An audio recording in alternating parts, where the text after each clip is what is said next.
नमस्कार दोस्तों, आपका स्वागत है मेरी इस नई यूट्यूब वीडियो में, जहां मैं CA intermediate capital gain chapter के जितने भी प्रैक्टिकल क्वेश्चंस हैं, वो सॉल्व कराने जा रहा हूं।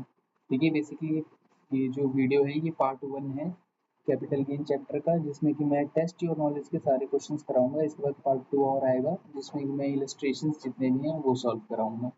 तो बिना टाइम वेस्ट किए हम स्टार्ट करते हैं।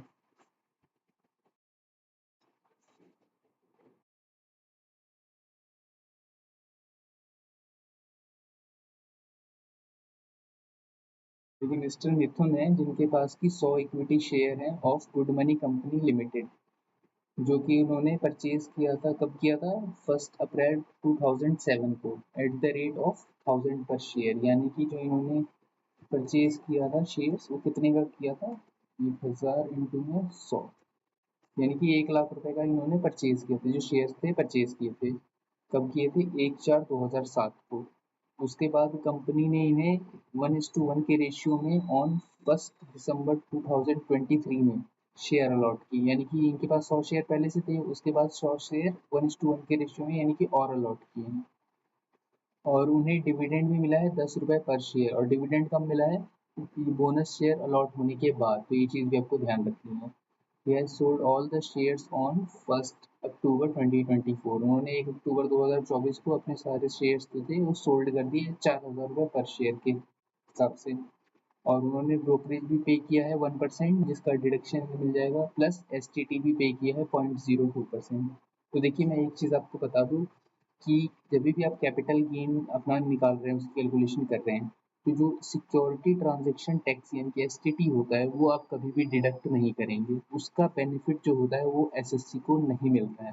इस चीज़ का आपको ध्यान रखना है। हाँ, ब्रोकरेज का बेनिफिट आपको मिल जाएगा, लेकिन एसटीटी का बेनिफिट नहीं मिलेगा।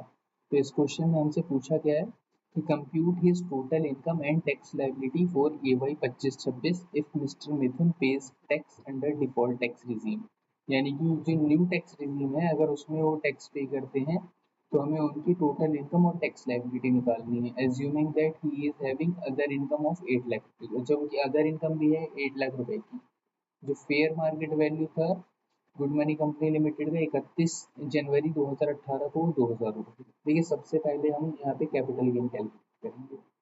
देखिए एक चीज़ आपको बहुत अच्छे से ध्यान रखनी पड़ेगी कि क्योंकि ये एक तो यहाँ पे लिखा है कि ये जो इन्होंने सेल किया है वो रिकॉग्नाइज स्टॉक एक्सचेंज के थ्रू किया है। इसका मतलब ये जो शेयर है ये लिस्टेड इक्विटी शेयर।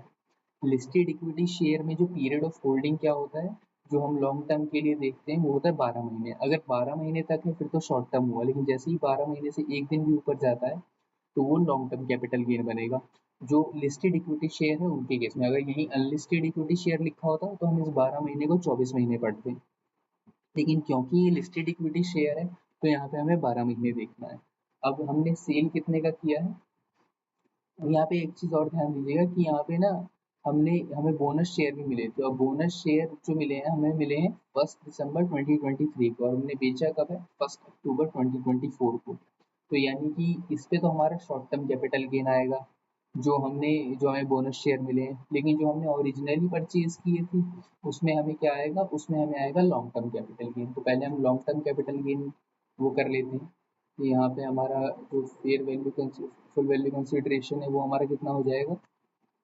100 शेयर थे और हमने बेचा कितने में? 4000 रुपये पर शेयर बेचा, यानी कि 4 लाख में हमने बेचा है। अब उसके बाद हमने ब्रोकरेज भी दिया है। कितना परसेंट दिया है? 1%। तो वो भी, उसका भी डिडक्शन हमें मिल जाएगा। अब बारी आती है सबसे इम्पोर्टेंट चीज़ की जो इस क्वेश्चन में, कि कॉस्ट ऑफ एक्विजिशन क्या होगा। देखिए नॉर्मली तो देखा जाए तो कॉस्ट ऑफ एक्विजिशन क्या है आपका? 1 लाख रुपए जो आपने खरीदा था। लेकिन इसमें एक चीज़ और है, ये जो शेयर्स हैं आपके, ये शेयर्स आपने खरीदे हैं 1 फेब 2018 से पहले। तो उसमें क्या होता है कि जब भी कोई भी शेयर, क्योंकि अगर 1 फेब 2018 से पहले आप ले रहे हैं तो उसका तो एक मीनिंग तो ये क्लियर हो गया कि वो हमेशा लॉन्ग टर्म होगा, शॉर्ट टर्म हो नहीं सकता।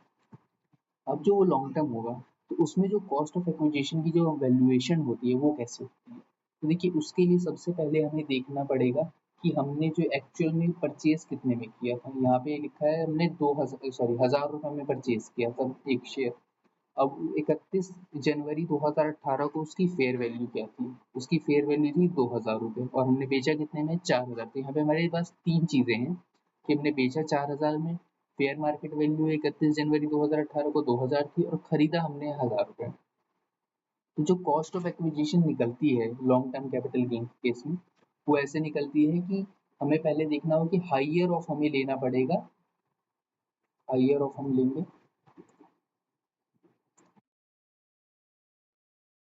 परचेज प्राइस और लोअर ऑफ, लोअर ऑफ हम किसका लेंगे? एफएमवी यानी कि फेयर मार्केट वैल्यू और फुल वैल्यू ऑफ कंसीडरेशन। तो ये चीज आपको ध्यान रखनी है कि हाइयर ऑफ परचेज प्राइस और लोअर ऑफ इन दोनों का। तो सबसे पहले आप ये देखेंगे इसमें क्या निकालेंगे कि फेयर मार्केट वैल्यू कितनी थी? फेयर मार्केट वैल्यू थी आपकी 2000 रुपये और आपका जो फुल वैल्यू ऑफ कंसीडरेशन था वो कितने का था? तो 4000 रुपये। तो सबसे पहले आपको देखना है कि लोअर क्या है इन दोनों में से। इन दोनों में से लोअर क्या हुआ आपका? 2000 रुपये, ये लोअर हो गया। अब यहाँ परचेज प्राइस कितना था? परचेज प्राइस था आपका 1000 रुपीज। अब इन दोनों में से देखना है कि जो 1000 रुपीज आपका आया कि 1000 बड़ा है या 2000 बड़ा है। पहले तो देखिए यहाँ पे आपको फेयर मार्केट वैल्यू और फुल वैल्यू ऑफ कंसिडरेशन में देखना था कि छोटा कौन सा है कि कम कौन सा है। उसके बाद आपको जो भी आ गया जैसे कि फेयर मार्केट वैल्यू कम है तो जो भी कम आ रहा है उसको कंपेयर करना है परचेज प्राइस से। अब यहाँ आपको देखना है कि ज़्यादा क्या है, तो ज़्यादा ऑब्वियस सी बात है 2000 रुपये। तो जो कॉस्ट ऑफ एक्विजिशन हमारा बनेगा वो बनेगा 2000 रुपये। तो इसको एक बार आप थोड़ा ये जो पर्टिकुलर अभी चीज़ मैंने समझाई है इसको आप 2-3 बार देख लीजिएगा तो बेटर रहेगा। तो कॉस्ट ऑफ एक्विजिशन हमारा क्या हो जाएगा? 2000 इंटू में हमारे शेयर कितने थे? 100 शेयर। तो जो लॉन्ग टर्म कैपिटल गेन हमारा आएगा वो इतना आ जाएगा हमारा 1,96,000 रुपीज़। ये हो गया हमारा लॉन्ग टर्म कैपिटल गेन। अब बारी आती है शॉर्ट टर्म कैपिटल गेन की।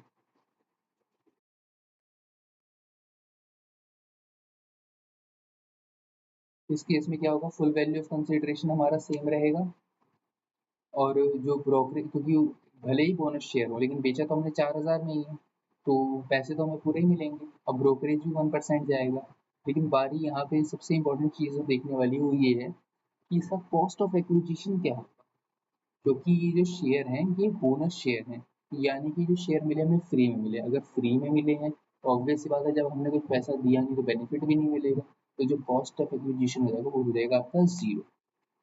तो यहाँ पे जो आपका कैपिटल गेन निकलेगा शॉर्ट टर्म कैपिटल गेन वो निकल जाएगा 3,96,000 रुपीज़। तो ये चीज़ आपको ध्यान रखिए, शॉर्ट टर्म कैपिटल गेन तो काफ़ी ईजी। बस लॉन्ग टर्म में जो कॉस्ट ऑफ एक्विजिशन निकालना है ये थोड़ा पेचीदा है, थोड़ा डिफिकल्ट है। तो इसको आप 2-3 बार पढ़ लेंगे तो ज़्यादा बेटर रहेगा। इसके बाद हमसे पूछा है कि टोटल इनकम हमें निकालनी है। अच्छा इसमें डिविडेंड भी है, सॉरी डिविडेंड भी मिला हुआ है। तो डिविडेंड कितना हो जाएगा आपका? डिविडेंड हमारे को कितने रुपए पर शेयर मिले हैं? हमें 200 शेयर थे हमारे पास और कितना? 10 रुपीज़। तो 200 शेयर हो गए हमारे और इंटू में 10, 2000 रुपये का हमें डिविडेंड भी मिला है। उसके बाद हमारी अदर इनकम कितनी थी? अदर इनकम थी हमारी 8 लाख रुपीज़। LTCG था हमारा 1,96,000, STCG था हमारा 3,96,000। तो टोटल इनकम हमारा कितना हो गया? 13,94,000। तो जो यहाँ पे हमसे क्वेश्चन में पूछा है कि हमारी टोटल इनकम कितनी होगी, वो हमारी होगी, टोटल इनकम हो जाएगी हमारी 13,94,000।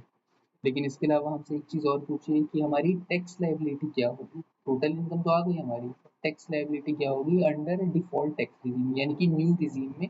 और AY 24-25 सॉरी 25-26 यानी कि FY 24-25। तो देखिए इस चीज़ को आप बड़े ध्यान से देखिए एग्जाम में कि आपसे कौन से असेसमेंट ईयर का पूछा है। ऐसा नहीं कि अभी जैसे 12 लाख हो गई ये लिमिट तो बहुत बच्चे क्या करते हैं कि देखते हैं नहीं कि कौन से ईयर का पूछा और सीधा 12 लाख तक एग्जाम्प्ट करके आ जाते हैं।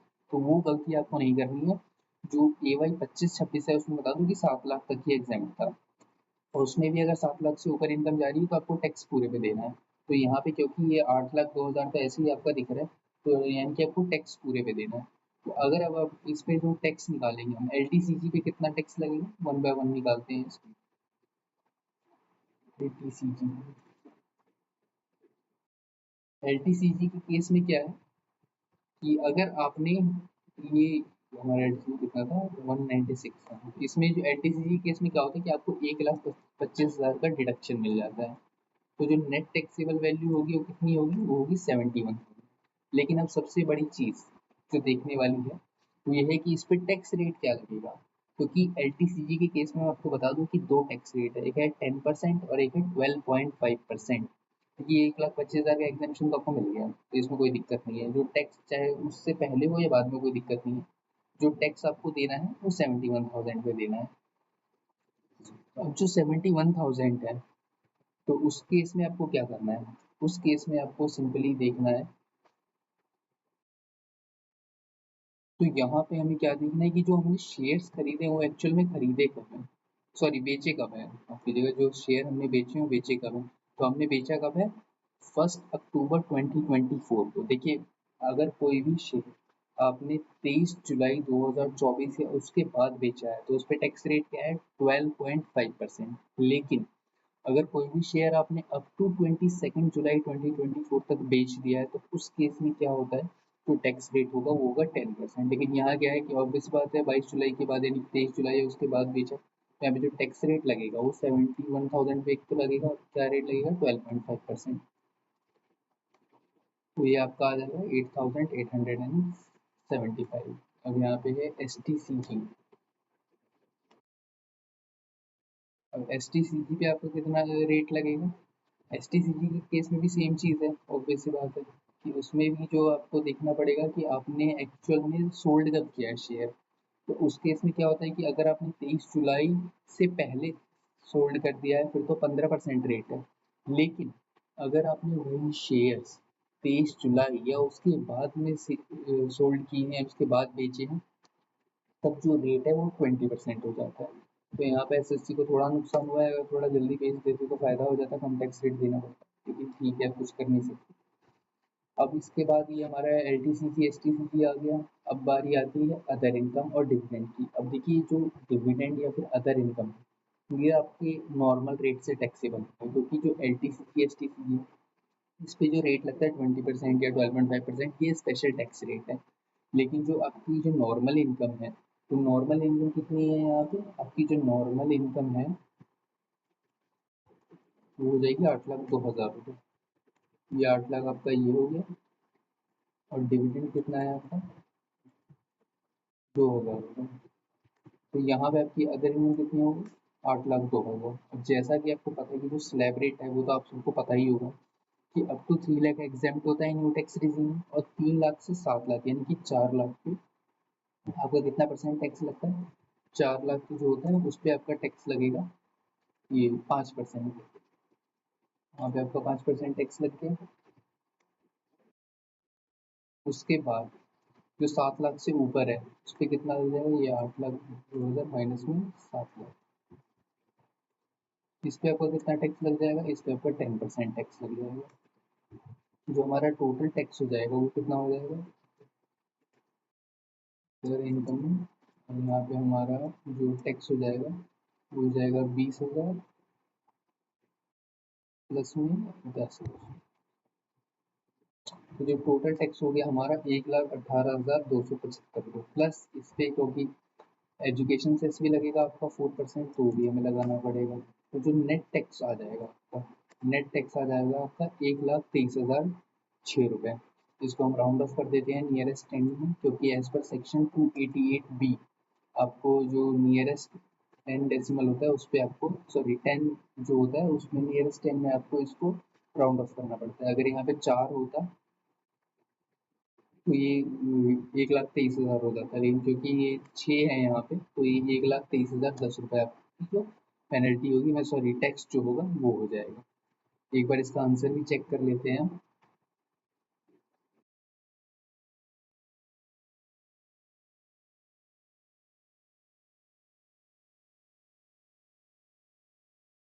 देखिए, लॉन्ग टर्म कैपिटल गेन आया है 1,96,000, और जो शॉर्ट टर्म कैपिटल गेन है ये आया है 3,96,000। टोटल इनकम 1,394, हमारा भी इतना ही आया था। और उसके बाद जो टैक्स लाइबिलिटी कितनी है, अच्छा टैक्स लाइबिलिटी भी यही है 123,006 और राउंडेड ऑफ, ये सेक्शन 288 भी होता है। अभी सेक्शन लिखने की जरूरत नहीं है वैसे। 1,23,010 रुपीज़, तो ये हो जाएगा आपका नेट टैक्स लायबिलिटी। तो ये फर्स्ट क्वेश्चन हमारा कंप्लीट होता है यहाँ पे। अब बारी है सेकंड क्वेश्चन की। सेकंड क्वेश्चन देख लेते हैं हमारा क्या है।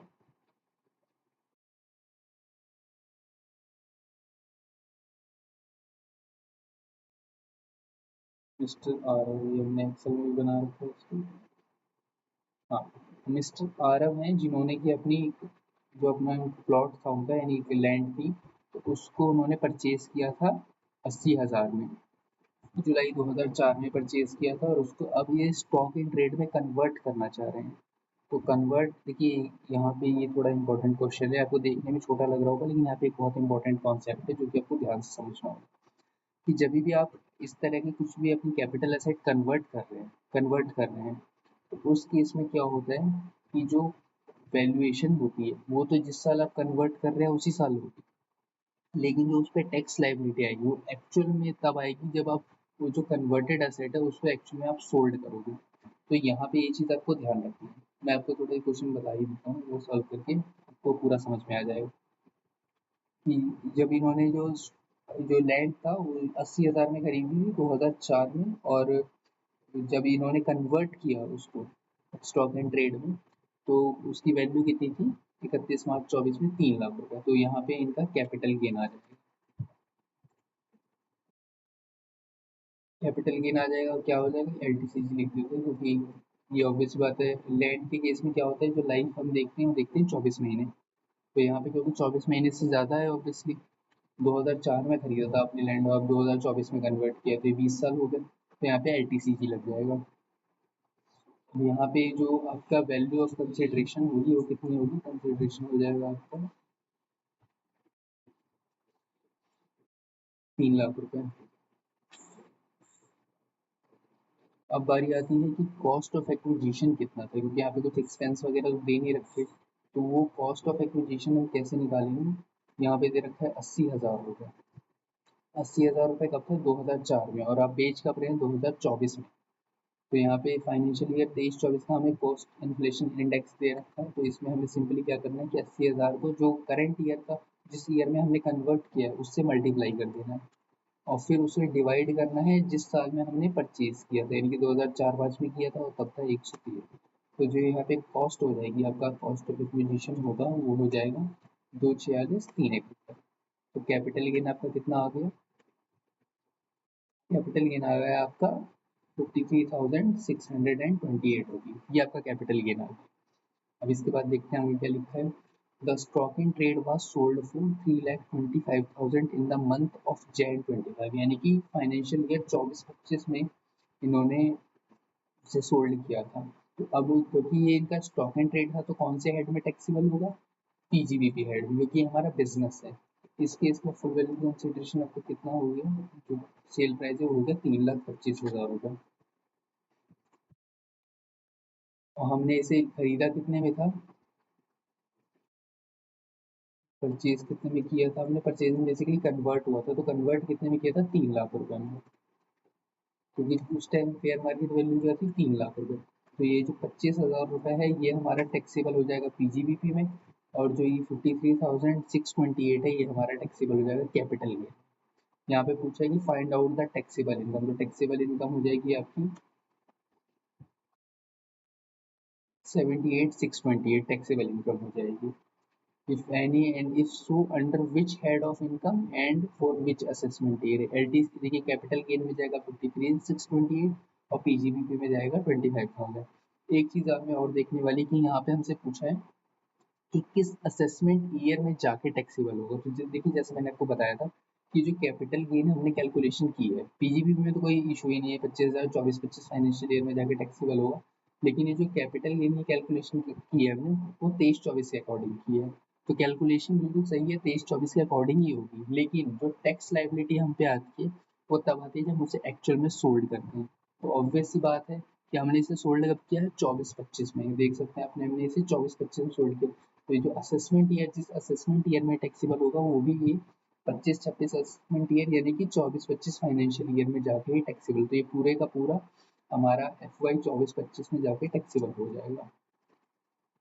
ये इस चीज़ का आपको ध्यान रखना है कि हमने एक्चुअल में जब बेचा है तो कैपिटल गेन भी हम तभी निकालेंगे जब हमने उस जो हमारा असेट है उसको एक्चुअल में सेल किया है। तो इस चीज़ का यहाँ पे ध्यान रखना है आपको। एक बार आंसर भी देख लेते हैं इस क्वेश्चन का भी।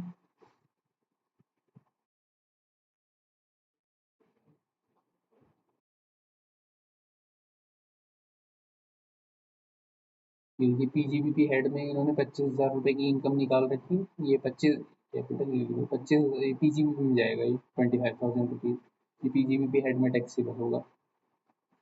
तो कैपिटल चाहिए कैपिटल नीचे ले लेते हैं। फुल वैल्यू ऑफ कंसिडरेशन यहाँ पे देखिए 3 लाख में आपने वो किया था और यहाँ पे 246 372 आ गया कॉस्ट ऑफ एक्विजिशन आ गया। Basically indexed cost of acquisition आ गया क्योंकि ये लॉन्ग टर्म है। लॉन्ग टर्म के केस में आप इंडेक्स्ड कॉस्ट ऑफ एक्विजिशन निकालते हैं। तो लॉन्ग टर्म कैपिटल गेन आपका कितना हो गया 53,628 और टैक्सेबल इनकम टोटल हो गया आपकी 78,628। हमारा भी मेरे ख्याल से इतना ही था 78,628। हाँ वो 0.32 है उससे कोई फर्क नहीं पड़ता उतना। तो ये हमारे दो क्वेश्चन पहले के सॉल्व हो गए, काफी इजी थे। अब बारी है थर्ड क्वेश्चन की, तो वो भी हम देख लेते हैं। क्वेश्चन 3 की कि मिस हर्षिता हैं जिन्होंने की एक लैंड परचेज की है 35 लाख की 2004-5 में और उसे एज अ कैपिटल एसेट रख रखा था टिल 20 मार्च 2024। उसके बाद क्या है कि ये एक रियल एस्टेट बिजनेस में आई है 21 मार्च 2024 से। जो इनकी लैंड थी जो कि कैपिटल एसेट थी उससे इन्होंने क्या किया कन्वर्ट कर दिया as a stock in trade in her business. अपने बिजनेस में उसको लेके गई है और उसको एज अ स्टॉक बना दिया। रियल एस्टेट बिजनेस है बेसिकली ये प्रॉपर्टी खरीदने बेचने का लैंड खरीदने बेचने का काम है इनका। और जब ये लेके गई थी तब फेयर मार्केट वैल्यू कितनी थी लैंड की, तब थी 2 करोड़ 10 लाख रुपए। तो यहाँ पे इन्होंने कन्वर्ट कब किया है इसको 2024 में 23-24 फाइनेंशियल ईयर 23-24 में कन्वर्ट किया और खरीदा कब था 2004-5 में खरीदा था। तो इस केस में क्या हुआ क्योंकि हमने कैपिटल एसेट ट्रांसफर की है तो उस केस में कैपिटल गेन लगेगा और क्योंकि लैंड के केस में आपको पता है कि जो पीरियड ऑफ होल्डिंग है वो 2 साल देखते हैं। अगर 2 साल से ऊपर है तो LTCG लगेगा, अगर 2 साल से कम है अप टू 2 ईयर्स है तो STCG लगेगा। क्योंकि यहाँ पे 2 साल से ऊपर है तो यहाँ पे LTCG लगेगा। तो यहाँ पे हमें पहले देखना होगा कि फुल वैल्यू ऑफ कंसिडरेशन हम कितना लेंगे, वो हम लेंगे 210 लाख रुपए। ये 2 करोड़ 10 लाख रुपए आ गया हमारा फुल वैल्यू ऑफ कंसिडरेशन। ये हमने क्यों लिया क्योंकि हमारी फेयर मार्केट वैल्यू थी on the date of conversion. उसके बाद बारी आती है कॉस्ट ऑफ एक्विजिशन की। और बल्कि कॉस्ट ऑफ एक्विजिशन नहीं, यहाँ पे हम इसे कहेंगे indexed cost of acquisition. Indexed cost of acquisition हम क्यों कह रहे हैं यहाँ पे, क्योंकि ये जो पीरियड ऑफ होल्डिंग है ये मोर देन 24 मंथ्स है। अगर ये लेस देन 24 मंथ होती या अप टू 24 मंथ होती तो कोई इशू नहीं होता, तो हम इसको सिर्फ कॉस्ट ऑफ एक्विजिशन लिखते, इंडेक्सेशन का बेनिफिट नहीं देते। लेकिन क्योंकि यहाँ पे 24 मंथ से ज़्यादा है तो हमें इंडेक्सेशन का बेनिफिट देना पड़ेगा। यहाँ पे वैल्यू कितनी थी, परचेज प्राइस थी हमारी 35 लाख रुपए और हमने बेचा कब है, सॉरी कन्वर्ट कब किया है इसको, हमने किया है फाइनेंशियल ईयर 23-24 में। 23-24 में इंडेक्सेशन कितना है 348, तो उससे मल्टीप्लाई कर देंगे और डिवाइड किससे करेंगे जिस साल हमने परचेज किया था। परचेज कब किया था हमने 2004-5 में, उसका इंडेक्सेशन कितना है 113। तो ये बेसिकली ओवरऑल कैपिटल गेन होगा ओवर द पीरियड। जो कैपिटल गेन की इनकम होगी वो इतनी होगी 1,02,21,239 रुपए। अब आगे चलते हैं कि जो लैंड ली थी उन्होंने उस पे उन्होंने 15 फ्लैट बनाए हैं इक्वल साइज के और सभी को बनाने में 10-10 लाख रुपए उनके खर्च हुए हैं। कंस्ट्रक्शन जो था वो फेब 25 में हुआ था कंप्लीट और इन्होंने उसमें से 10 फ्लैट जो थे वो सोल्ड कर दिए थे 30 लाख रुपए पर फ्लैट में। बाकी के 5 फ्लैट थे जो उनके स्टॉक में अभी भी पड़े हुए थे। तो ये जो क्योंकि इनका बिजनेस था तो ये कौन से हेड में टैक्सेबल होगा, ये टैक्सेबल होगा पीजीबीपी हेड में। तो यहाँ पे सेल अमाउंट कितना हो जाएगा आपका, ये हो जाएगा 30 लाख रुपए इनटू में 10 यानी कि 3 करोड़ रुपए।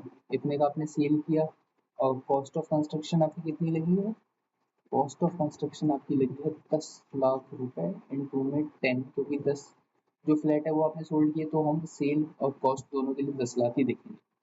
अब ये क्या, ये हमारा कैपिटल ये इनकम इससे आ जाएगी, तो द आंसर इज नो। क्यों, क्योंकि इसमें लैंड की वैल्यू भी तो एडेड है। जो फ्लैट आपने बनाया है वो लैंड पे ही बनाया है ना, तो ऑब्वियस सी बात है लैंड की वैल्यू का भी बेनिफिट आप लेंगे। तो लैंड की वैल्यू क्या थी?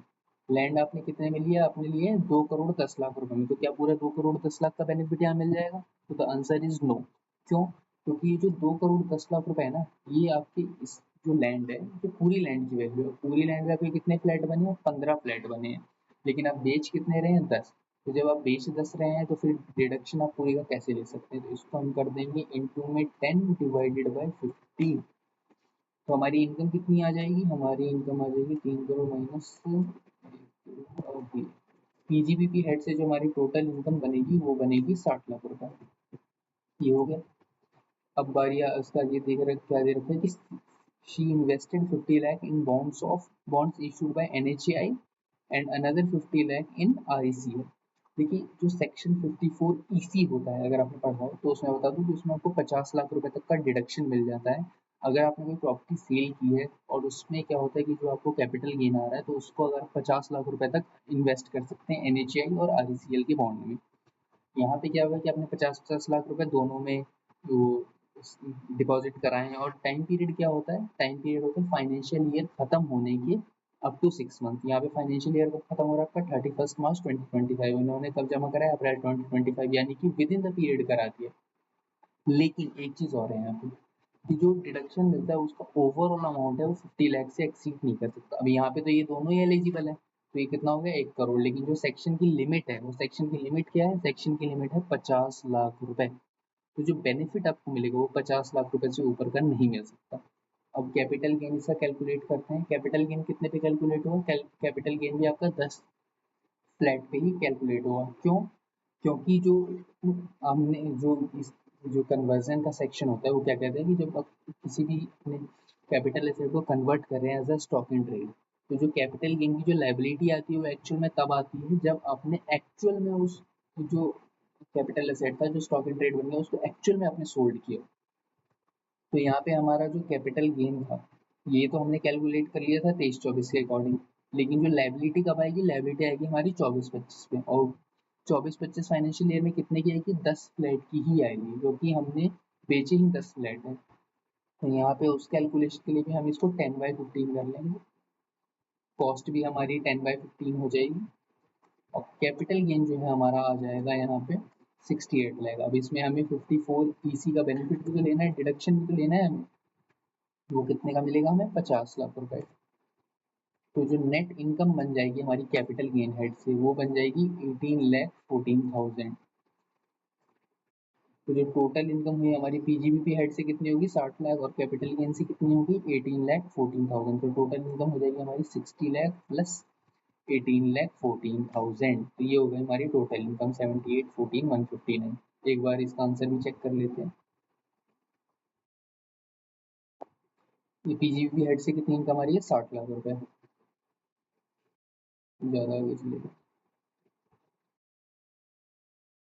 और कैपिटल गेन से कितनी आ रही है? 18,14,159। तो टोटल, अच्छा टोटल दे नहीं रखा है यहाँ पे, लेकिन 78,14,159, 78,14,159 परफेक्ट। तो ये हमारा तीसरा क्वेश्चन भी यहाँ पे सॉल्व होता है। अब चलते हैं अगले क्वेश्चन पे। और ये क्वेश्चन 4। मिस्टर ए एक इंडिविजुअल हैं जो कि अपना बिजनेस कर रहे हैं। उनके स्टॉक एंड मशीनरी जो थी वो एक फायर एक्सीडेंट में डैमेज हो गई और डिस्ट्रॉय हो गई। यानी कि जो ये इनका बिजनेस था अपना, इंडिविजुअल बिजनेस चला रहे थे और इनके बिजनेस में एक बार कभी आग लग गई थी दिसंबर 2024 में। तो उनका जो स्टॉक था और मशीनरी थी वो डैमेज हो गई थी या डिस्ट्रॉय हो गई थी। जो स्टॉक जो डैमेज हुआ है, टोटल डैमेज यहाँ पे लिखा है स्टॉक लॉस का, वो था 6.5 लाख रुपए। यानी कि जो इनका स्टॉक डैमेज हुआ है वो कितने का हुआ है? 6.5 लाख रुपए का। और certain portion of the machinery could be salvage, मतलब मशीनरी भी डिस्ट्रॉय हो गई लेकिन कुछ पैसा उससे आ सकता है, जो सैल्वेज वैल्यू होती है ना, जो बच जाता है लास्ट में उठा के हम बेच देते हैं कबाड़ी वाले को तो कुछ पैसे मिलते हैं, तो उसको हम सैल्वेज वैल्यू कहते हैं। The opening balance of the block as on 1 April 2024 was ₹10,80,000। देखिए जो स्टॉक था उसकी वैल्यू तो 6.5 लाख रुपए थी और जो मशीन आपका जो नुकसान हुआ है उसकी वैल्यू थी 10,80,000 रुपए। मशीन की वैल्यू कितनी थी आपकी? 10,80,000 रुपए आपकी वैल्यू थी। अब यहाँ पे क्या है? During the process of safeguarding machinery and in the fire fighting operation मतलब ये बहादुरी से लड़ रहे थे, अपने बिजनेस को आग लगने से बचा रहे थे। तो उस टाइम इनकी जो गोल्ड की चेन थी और डायमंड के रिंग थी, ओ माय गॉड, वो इन्होंने परचेज जो किया था 2005 में 1,20,000 का, वो भी खो गया। ये अब lost his gold chain and diamond ring, तो वो भी उनका जो उस प्रोसेस में था, या गोल्ड चेन वगैरह डायमंड रिंग थी, वो भी खो गई जब ये आग लगने से रोक रहे थे, आग को रोक रहे थे अपने बिजनेस में। वो कितने की थी? वो 1,20,000 की थी। The market value of these two items as on the date was fire accident was 180. So 180. Market value 180 for 180. Mr. A received the following amounts from the insurance company: towards loss of stock, towards damage of machinery, towards gold chain and diamond ring 180. You are requested to briefly comment on the tax treatment of the above three items under the provision of Income Tax Act 1961. तो देखिए यहाँ पे हमें क्या करना है कि basically ये जो हम इस क्वेश्चन में हमें सिर्फ ये बताना है कि जो 3 अमाउंट हमें मिले हैं, इसका हम टैक्स ट्रीटमेंट क्या करेंगे। तो जो सबसे पहला अमाउंट हमें मिला है, कितने का मिला है? 4,80,000 का। ये क्यों मिला? ये हमें मिला है स्टॉक के अगेंस्ट में। कितना मिला? 480। तो इस केस में क्या होगा कि ये क्योंकि हमें अब जो स्टॉक एंड ट्रेड है हम अपने बिजनेस में यूज कर रहे थे, और अमाउंट जो हमें इंश्योरेंस कंपनी से मिला है वो भी इसीलिए मिला है क्योंकि हमारे बिजनेस में लॉस हुआ है। तो ये कहाँ टैक्सेबल होगा? ये आपका टैक्सेबल हो जाएगा पीजीबीपी हेड में, और ये पूरे का पूरा टैक्सेबल होगा 480।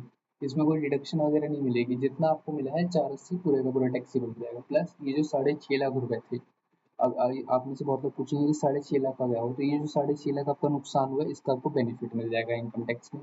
ये आप अपनी बुक में क्लेम कर सकते हैं लॉस। और जो 480 मिला है ये आपका टैक्सेबल हो जाएगा। अब बारी आती है कैपिटल एसेट की। यहाँ आपको कितने मिले? 6 लाख रुपए। मशीनरी मेरा क्या हो गया? मशीनरी मेरा कैपिटल एसेट हो गया। और जो मशीनरी है वो एक्चुअल में मुझे मिले कितने हैं? 6 लाख रुपए। सॉरी 6 लाख मिले हैं, लेकिन मैंने जो मेरी इसकी WDV थी वो कितनी थी? 10,80,000। तो मेरा लॉस कितना हो गया? कैपिटल लॉस मेरा कितना हो जाएगा? मेरा लॉस हो जाएगा 4,80,000 का। और ये सबसे बड़ी बात है कि ये जो लॉन्ग टर्म कैपिटल लॉस है या फिर शॉर्ट टर्म कैपिटल लॉस है। तो देखिए यहाँ पे वैसे तो कोई इन्फॉर्मेशन दे नहीं रखी, तो हम इसको शॉर्ट टर्म मानेंगे, लेकिन क्योंकि यहाँ पे ये लिखा है WDV, अगर यहाँ पे ये दे भी रखा होता, जो मशीनरी हमने 10-12 साल पहले भी खरीदी है, तो भी अगर, क्योंकि ये डेप्रिशिएबल एसेट है। देखिए एक चीज़ ध्यान में रखिए कि डेप्रिशिएबल एसेट के केस में हमेशा शॉर्ट टर्म कैपिटल गेन या शॉर्ट टर्म कैपिटल लॉस ही आएगा, उसमें लॉन्ग टर्म का कोई लेना देना नहीं है जब डेप्रिशिएबल एसेट की बात हम कर रहे हैं। तो यहाँ पे इनका ये शॉर्ट टर्म कैपिटल लॉस हो जाएगा 4,80,000 रुपए का। इसके बाद बारी आती है towards gold chain and diamond ring. देखिए जो कैपिटल एसेट है, जब आप कैपिटल एसेट की डेफिनेशन पढ़ते हैं तो उसमें जो ज्वेलरी भी इंक्लूडेड होती है, उसमें लिखा है कि आप पर्सनल इफेक्ट को कैपिटल एसेट नहीं कंसिडर करेंगे। और पर्सनल इफेक्ट की डेफिनेशन जो आप पढ़ेंगे तो उसमें ज्वेलरी को एक्सक्लूड किया गया है, यानी कि जो ज्वेलरी होती है वो हमारा कैपिटल एसेट हो जाता है। तो ये जो गोल्ड चेन और डायमंड रिंग है, तो ये हमारा कैपिटल एसेट है। तो यानी कि 1,80,000 रुपए ही ये आपका कैपिटल गेन जो हेड होता है उसमें जाके टैक्सेबल होगा। और जो ये हमारे कॉस्ट थी 1,20,000, इस पे आपको वो कैलकुलेट करना पड़ेगा, इंडेक्सेशन कैलकुलेट करना पड़ेगा कि क्या बेनिफिट मिलेगा, क्योंकि लॉन्ग टर्म है। तो यहाँ पे आप देख लीजिएगा फेयर मार्केट वैल्यू भी दी है, मार्केट वैल्यू ऑफ दीज। तो ये भी जो इसका बेनिफिट आपको मिल जाएगा एक्सपेंडिचर का जो आपने किया है। और ये टैक्सेबल कहाँ होगा? टैक्सेबल होगा 1,80,000 income under the head capital gain में। एक बार दोबारा से मैं पूरा समझा देता हूँ कि देखिए जो मिस्टर ए थे, अपना बिजनेस कर रहे थे, उनको उनका जो क्या था कि स्टॉक भी डैमेज हुआ था, प्लस मशीनरी भी गई थी, और मशीनरी की सैलवेज वैल्यू यहाँ पे दी होती तो हम उसको भी इनकम मान लेते, लेकिन क्योंकि वो दे नहीं रखी तो हम उसको हम यहाँ पे कंसिडर नहीं कर रहे हैं। और जो मशीनरी की वैल्यू भी दे रखी है 10,80,000, जो कि हमारा लॉस हुआ है। गोल्ड चेन और डायमंड रिंग भी जो हमारा लॉस हुआ था during the process of stopping the fire, तो वो कितना था? 1,80,000 का। और उसके बदले में हमें 3 अमाउंट भी मिले थे इंश्योरेंस कंपनी से। तो 4,80,000 जो कि हमारा स्टॉक के अगेंस्ट मिला था, ये पूरे का पूरा टैक्सेबल हो जाएगा पीजीबीपी हेड में, और 6,50,000 का हमें बेनिफिट मिल जाएगा। लेकिन कैपिटल गेन के केस में ऐसा नहीं होगा, यहाँ पे हमें डायरेक्ट दिखाना पड़ेगा short term capital loss. Short term capital loss क्यों, क्योंकि ये WDV दे रखी है, डेप्रिशिएबल एसेट है। डेप्रिशिएबल एसेट के केस में क्या होता है कि हमेशा शॉर्ट टर्म कैपिटल गेन या शॉर्ट टर्म कैपिटल लॉस आता है। और यहाँ पे 6 लाख हमें मिले हैं और मशीनरी की वैल्यू भी थी 1080, तो हमारा 480 शॉर्ट टर्म कैपिटल लॉस हो जाएगा। उसके बाद बारी आती है गोल्ड चेन की। ये किसकी डेफिनेशन में फॉल करता है, गोल्ड चेन और डायमंड रिंग, ये फॉल करते हैं ज्वेलरी के केस में। और ज्वेलरी क्या होती है, ज्वेलरी हमारा कैपिटल एसेट हो जाता है। तो उसके केस में भी सेम ट्रीटमेंट होगा जैसे मशीन के केस में हुआ है। 180 आपका टैक्सेबल हो जाएगा और आपको इसके एक्सपेंस का बेनिफिट मिल जाएगा। तो फोर्थ क्वेश्चन भी हमारा हो चुका है, इसको एक बार आंसर भी इसका चेक कर लेते हैं। Compensation towards loss of stock. ये 480 जो हमें मिला है ये PGBP हेड में जाके टैक्सेबल हो जाएगा। यहाँ पे तो ये नहीं लिखा गया एक्सपेंस का अमाउंट। अच्छा, the SSC can claim the value of stock destroyed by fire as revenue loss eligible for deduction. यानी कि जो 6 लाख रुपए कितने थे, 6.5 लाख थे, हाँ 6.5 लाख रुपए जो थे उसका पूरा बेनिफिट उन्हें मिल जाएगा। और यहाँ पे आती है बात, आती है मशीनरी। मशीनरी क्योंकि डेप्रिशिएबल एसेट है तो 4,80,000 का हमें लॉस मिलेगा। और लॉस क्या होगा, शॉर्ट टर्म कैपिटल। क्यों, क्योंकि ये डेप्रिशिएबल एसेट है। उसके बाद भी उसकी कई ज़्यादा वो इम्पोर्टेंट नहीं है। फिर थर्ड में आ जाते हैं, इसमें भी सेम चीज़ है क्योंकि ये जो है हमारी ज्वेलरी की डेफिनेशन में फॉल करती है। तो जो 1,80,000 है ये हमारा वो हो जाएगा, क्या कहते हैं इसको हम अपनी वैल्यू मान लेंगे, इनकम मान लेंगे 1,80,000 को। प्लस उसमें हम क्या करेंगे कि जो हमारा कॉस्ट ऑफ एक्विजिशन थी उसको हम लेस कर देंगे, तो इसमें भी हमारा लॉन्ग टर्म कैपिटल गेन आ जाएगा। अब चलते हैं अगले क्वेश्चन में। यहाँ पे एक चीज़ और बता दूँ कि क्योंकि यहाँ पे क्या है कि हमें इंडेक्सेशन का वो नहीं दे रखा है फिगर, तो हम इसको यहाँ पे कैलकुलेट कर नहीं सकते हैं। यहाँ पे कैलकुलेट करना पॉसिबल नहीं है, इसलिए मैं कैलकुलेट करके दिखा नहीं रहा हूँ। और ये ICI ने भी यहाँ पे उसका जो लॉन्ग टर्म कैपिटल गेन या लॉस जो भी है उसको कैलकुलेट नहीं कर रखा। क्यों, क्योंकि हमारे पास जो वो है 1,20,000 वैल्यू तो दी है, लेकिन यहाँ पे इंडेक्सेशन का वो नहीं दे रखा है, फिगर्स नहीं दे रखी है कि जो कॉस्ट इन्फ्लेशन इंडेक्स है वो कितना है। तो इस केस में हम जो थर्ड पार्ट है उसमें वो कैलकुलेट नहीं कर सकते। तो एग्जाम में अगर आपको नहीं दिया हुआ है तो आपको कैलकुलेट भी नहीं करना है, आपको सीधा लिख के आना है। तो 180 जो हमें मिल रहे हैं वो टैक्सेबल होगा, जो कॉस्ट का बेनिफिट होगा वो हमें मिल जाएगा। आपको बस ये सिंपल लाइन लिख के आनी है। ICI ने भी यही लिखा है अपने आंसर में। क्वेश्चन 5, मिस्टर सार्थक हैं वो उन्होंने एक एग्रीमेंट एंटर किया है मिस्टर जय कुमार के साथ अपने एक रेजिडेंशियल हाउस प्रॉपर्टी सोल्ड करने के लिए। कितने में, 1.5 करोड़ में। और कब एंटर किया है, 16 अगस्त 2024 को।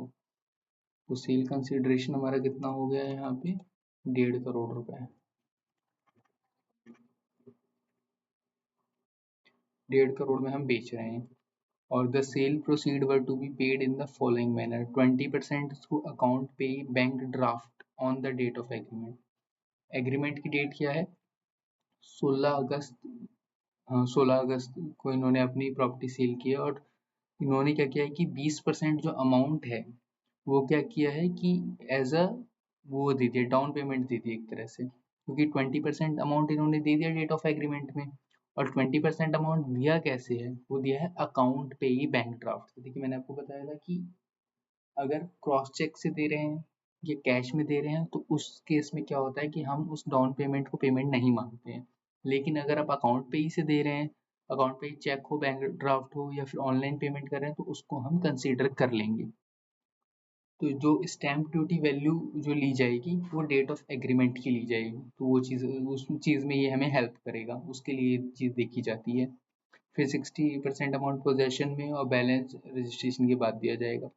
मिस्टर जय Kumar was handed over the possession of the property and on 15 दिसंबर 2024। उससे फर्क नहीं पड़ता क्योंकि डाउन पेमेंट हो गई थी, हमें देखना है कि डाउन पेमेंट कब हुई है, यानी डेट ऑफ एग्रीमेंट कब है, क्योंकि डेट ऑफ एग्रीमेंट के दिन में पेमेंट हो गई थी। Registration process was completed on 14th Jan 2025. He paid the sale proceed as per the sale agreement. On 16th August 2024 जो स्टैम्प ड्यूटी वैल्यू थी वो 1,70,00,000 रुपए थी। तो यहाँ पे क्या होगा कि जो स्टैम्प ड्यूटी वैल्यू हम लेंगे वो 1,70,00,000 रुपए ही लेंगे। क्यों लेंगे हम 1,70,00,000 रुपए, जीरो ज़्यादा लगा दिया मैंने। ये 1,70,00,000 हम क्यों ले रहे हैं, क्योंकि क्या हुआ था कि 16 अगस्त 2024 को जो कि एग्रीमेंट की डेट थी, उस दिन आपने डाउन पेमेंट की थी और कैसे की थी, अकाउंट पे ही बैंक ड्राफ्ट से की थी। अकाउंट पे ही चेक या बैंक ड्राफ्ट से या फिर ऑनलाइन पेमेंट कर रहे हैं तो उसको हम वैलिड मानते हैं। तो यहाँ पे क्या हो जाएगा, जो स्टैम्प ड्यूटी वैल्यू हम लेंगे वो 1,70,00,000 रुपए लेंगे। अब यहाँ पे हमने सेल तो किया है 1.5 करोड़ में, लेकिन जो स्टैम्प ड्यूटी वैल्यू कितनी है, 1,70,00,000। तो जो 1,50,00,000 का 110% बनेगा, क्या वो 170 से ज़्यादा है या कम है? तो यहाँ पे 1,70,00,000 से कम है। तो यहाँ पे अब आपका section 50C of income tax act attract हो जाएगा। और उस केस में क्या होता है कि जो सेक्शन 50C है वो कहता है कि अगर जो आपकी सेल वैल्यू है वो अप टू 110% है ऑफ स्टैम्प ड्यूटी वैल्यू, फिर तो कोई दिक्कत नहीं। सॉरी, जो स्टैम्प ड्यूटी वैल्यू है आपकी वो अप टू 110% है ऑफ द सेल वैल्यू, फिर तो कोई दिक्कत नहीं है। जैसे कि यहाँ पे 110% क्या होता है, 1,65,00,000। अगर 1,65,00,000 तक स्टैम्प ड्यूटी वैल्यू होती फिर तो कोई दिक्कत नहीं है। लेकिन यहाँ पे क्या है कि स्टैम्प ड्यूटी वैल्यू है 1,70,00,000 और जो वैल्यू है सेल की है 1,50,00,000, तो यहाँ पे डिफरेंस आ गया। इस केस में क्या होता है कि जो हम सेल कंसिडरेशन कंसीडर करेंगे for the purpose of capital gain, वो हम करेंगे 1,70,00,000 रुपए। तो ये हम इसको हमें 1.5 करोड़ को इग्नोर कर देना है और 1,70,00,000 को कंसिडर करना है। अब आगे चलते हैं, देखते हैं कि आगे क्या लिखा है कि मिस्टर जो सार्थक है उन्होंने ये रेजिडेंशियल प्रॉपर्टी खरीदी थी कानपुर में 1 अप्रैल 2001 को, और कितने में खरीदी थी, 30 लाख रुपए में खरीदी थी। तो 30 लाख रुपए में खरीदी थी। तो इस केस में क्या हो जाएगा कि हमारा, क्योंकि ये 2001 में ली थी और अब बेच रहे हैं 2024-25 में, तो यहाँ पे क्या हो जाएगा, हमारा इंडेक्स्ड कॉस्ट ऑफ एक्विजिशन आएगा। इंडेक्स्ड कॉस्ट ऑफ एक्विजिशन आएगा और वो कितना आ जाएगा, हमने खरीदी कितने में थी, 30 लाख रुपए में हमने खरीदी थी। और 24-25 का हमारा इन्फ्लेशन इंडेक्स कितना है, 363, और 2001-2 का क्या है, 2001-2 में हमने खरीदी थी, देख लीजिए फाइनेंशियल ईयर। तो उस केस में हमारा जो कॉस्ट ऑफ एक्विजिशन बनेगा वो बन जाएगा इतना, यानी कि हमारा जो कैपिटल गेन आ जाएगा वो आ जाएगा हमारा 61,10,000 रुपए। 61,10,000 हमारा कैपिटल गेन आ गया। ये जो प्रॉपर्टी हमने बेची है ये कब बेची है, हमने बेची है 16 अगस्त 2024 को। तो उस केस में क्या है कि 16 अगस्त 2024 को जो हमने बेची है, तो कब बेची है हमने, 23 जुलाई 2025 के बाद, 23 जुलाई 2024, सॉरी 23 जुलाई 2024 या उसके बाद। तो देखिए, जो कैपिटल गेन है उसमें आपको पता होगा कि रिसेंटली अमेंडमेंट आया था। तो उस केस में क्या हुआ है कि अगर आपकी कोई ऐसी प्रॉपर्टी है जो आपने 23 जुलाई 2024 से पहले जो आपने बेची थी, फिर तो वहाँ पे जो नॉर्मल टैक्स प्रोविजन है, जैसे इंडेक्सेशन हमने यहाँ पे किया है, वो सब लगेगा। लेकिन अगर क्या होता है कि आपने 23 जुलाई 2024 के बाद, 23 जुलाई 2024 के बाद अगर, सॉरी 23 जुलाई 2024 या उसके बाद 23 जुलाई 2024 को भी अगर आप बेच रहे हैं तो भी ये आगे में कंसिडर किया जाएगा। तो उस केस में क्या होता है कि आपको दो ऑप्शन मिले हैं, या आप तो ओल्ड तरीके से, या तो आप अपना इंडेक्सेशन का बेनिफिट लीजिए और टैक्स पे कीजिए, या फिर आप क्या कीजिए कि आप इंडेक्सेशन का बेनिफिट मत लीजिए और उस केस में आप क्या कीजिए कि आप डायरेक्ट टैक्स पे कर दीजिए। लेकिन उस केस में क्या होता है कि आपको टैक्स रेट कम मिलेगा, 12.5% होगा, जबकि इंडेक्सेशन का बेनिफिट लेंगे तो 20% का होगा। और हम दोनों तरीके से करके देखेंगे, आपको एग्जाम में दोनों तरीके से करके आना है। यहाँ पे 1,70,00,000 दिया हुआ है, 30 लाख रुपए हमारी परचेज प्राइस थी, तो यहाँ इस केस में कैपिटल गेन कितना होगा, 1,40,00,000 रुपए। ये 1,40,00,000 आ गया। अब यहाँ पे क्या होगा कि हमें बेनिफिट भी मिलेगा सेक्शन 54 का, क्योंकि जो हमने क्या किया है कि एज पर सेक्शन 54 हमारे पास टाइम होता है प्रॉपर्टी में इन्वेस्ट करने का। यहाँ पे हमने क्या किया है कि एक 20 लाख की प्रॉपर्टी हमने खरीदी है कानपुर में और एक खरीदी है दिल्ली में 35 लाख की। तो हमने टोटल सेक्शन 54 में कितना इन्वेस्टमेंट कर दिया, हमने 55 लाख का इन्वेस्टमेंट कर दिया है।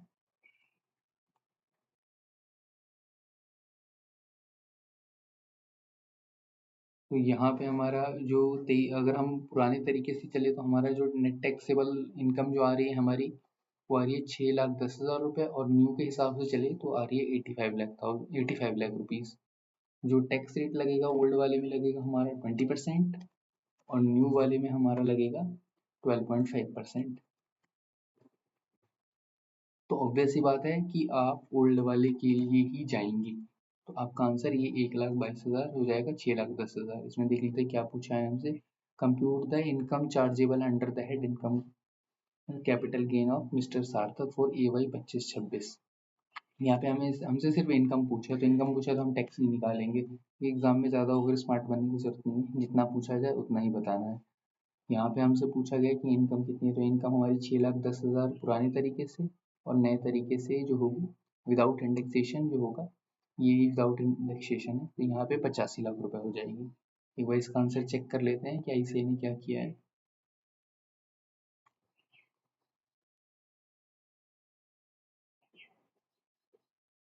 1,70,00,000 फुल वैल्यू कंसिडरेशन ले ली, जो कि बिल्कुल सही है। यहाँ पे इन्होंने डायरेक्ट 30 लाख माइनस किया है, लगता है पुराने तरीके से किया नहीं है। लॉन्ग टर्म कैपिटल गेन आएगा, ठीक है, वो तो कोई इशू नहीं है। एग्जाम्पशन मिल जाएगा 55 लाख का, वो भी सही है। यहाँ पे इन्होंने सिर्फ 85 लाख ही निकाल रखा है। 85 लाख हमारा भी आ रहा है, लेकिन 6-10 भी आ रहा है हमारा। अगर हम इसको दूसरे तरीके से देखें तो ये ऐसे क्यों नहीं कर रखा है? अच्छा, नोट दे रखा है, it may be noted that since Sarthak has transfer residential house property on or after 23rd July 2024, which was acquired before the said date, he can opt to pay tax at the rate 20% on LTCG computed with indexation, or 12.5% on LTCG computed without indexation, whichever is beneficial to him। देखिए, आप exam में ऐसे कीजिए कि आप ये जो मैंने सॉल्यूशन करा है ये करके आइएगा, आपको तो वो दोनों करना है। देखिए क्या है कि 23 जुलाई 2024 की जो कट ऑफ डेट है, उसके बाद गवर्नमेंट क्या करेगी, गवर्नमेंट एक्चुअली में इस न्यू वाले को प्रमोट कर रही है। ये वो बोल रही है कि आप बिना इंडेक्सेशन का वो करें और टैक्स रेट आप कम दें, क्योंकि टैक्स रेट यहाँ पे 12.5% है, जबकि ओल्ड वाले में जो है 20% है। लेकिन आपको देखना पड़ेगा कि क्या आपको इंडेक्सेशन का बेनिफिट मिल रहा है। अगर इंडेक्सेशन का बेनिफिट मिल के आपके लिए टैक्स जो है वो कम बन रहा है, तो आप इसी से चले, इसमें ऐसी कोई वो दिक्कत वाली बात नहीं है। अब एग्जाम में क्या कीजिएगा कि दोनों सॉल्व करके आ जाइएगा, और नहीं तो आप अपनी मर्जी से कोई सा भी सॉल्व कर सकते हैं। बेसिकली आप नोट डाल दीजिएगा कि हाँ मैंने इस तरीके से सॉल्व किया है। अगर उस क्वेश्चन में कुछ क्लैरिटी नहीं है, तो जैसे कि यहाँ पे क्लैरिटी नहीं है, तो यहाँ पे हम दोनों तरीके से सॉल्व कर सकते हैं। 6 की मिस युविका है, जिन्होंने की एक वैकेंट लैंड यानी खाली ज़मीन खरीदी थी 80 लाख में मई 2005 में। तो जिन्होंने लैंड खरीदी थी वो कितने की खरीदी थी, 80 लाख की। ये जब भी आप क्वेश्चन कर रहे हैं ना, तो जो भी ऐसे फिगर आ रहे हैं उसको साइड में अपना लिखते जाइए। इससे क्या होता है कि वरना आप जब तक नीचे पहुंचेंगे ऊपर वाली चीज़ भूल चुके होंगे, तो इसीलिए ये साथ में इसको लिखते जाइए। और कॉस्ट कितना इनकर्ड किया था इन्होंने, उसका 10%, यानी कि 8 लाख रुपए। She constructed a residential building on the said land for 100 lakhs, और इन्होंने कंस्ट्रक्शन कितने का किया है,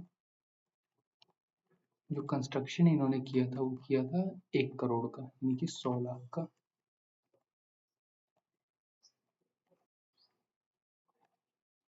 टोटल प्राइस कितना होगा, 1,88,00,000। She entered into an agreement for sale of the above said residential house with Mr. Johar, जो कि एक रिलेटिव नहीं है, in April 2015. The sale consideration was fixed at 700 lakh, यानी 7 करोड़ में वो बेचना चाह रही थी 23 अप्रैल 2015 को। मिस युविका को 20 लाख रुपए भी एज ए एडवांस पेमेंट मिला था कैश में एग्रीमेंट एग्जीक्यूट करने के लिए, लेकिन मिस्टर जौहर की साइड से कुछ गलती थी और उस वजह से नेगोशिएशन नहीं हो पाया, वो प्रॉपर्टी नहीं बेच पाई। तो ये जो अमाउंट मिला है इनको, ये इन्होंने फोरफिट कर लिया। बहुत बार आपको एडवांस अमाउंट देना पड़ता है कोई ट्रांजेक्शन एंटर करने से पहले, तो यहाँ पे इन मिस्टर जौहर ने 20 लाख रुपए दिए थे मिस युविका को। और कब दिए थे, 1 अप्रैल 2014 के बाद दिए। देखिए ये डेट बहुत इंपॉर्टेंट है, जो 1 अप्रैल 2014 है, क्योंकि क्या हुआ था कि अगर इस तरह का कोई केस होता है जहाँ पे आपने कोई प्रॉपर्टी बेची हो और उसके बदले आपको कुछ अमाउंट मिला हो, और अगर वो 1 अप्रैल 2014 से पहले मिला है, तो उसको क्या करते थे हम, कैपिटल एसेट की वैल्यू से डिडक्ट कर देते थे। लेकिन अगर 1 अप्रैल 2014 के बाद कुछ मिलता है, तो उसको हम सीधा टैक्सेबल कर देते हैं income under the head other sources में। अब ये क्योंकि 2015-16 का हो गया ये फाइनेंशियल ईयर, तो उसी साल में हम ये मान रहे हैं कि 20 लाख रुपए टैक्स भी लग गया होगा income under the head other sources में। बाकी आगे चलते हैं। मिस युविका ने एग्रीमेंट एंटर किया है 1 मई 2024 को 8 करोड़ 10 लाख रुपए में। अब ये कितने में सेल कर रही हैं, 8 करोड़ 10 लाख रुपए में।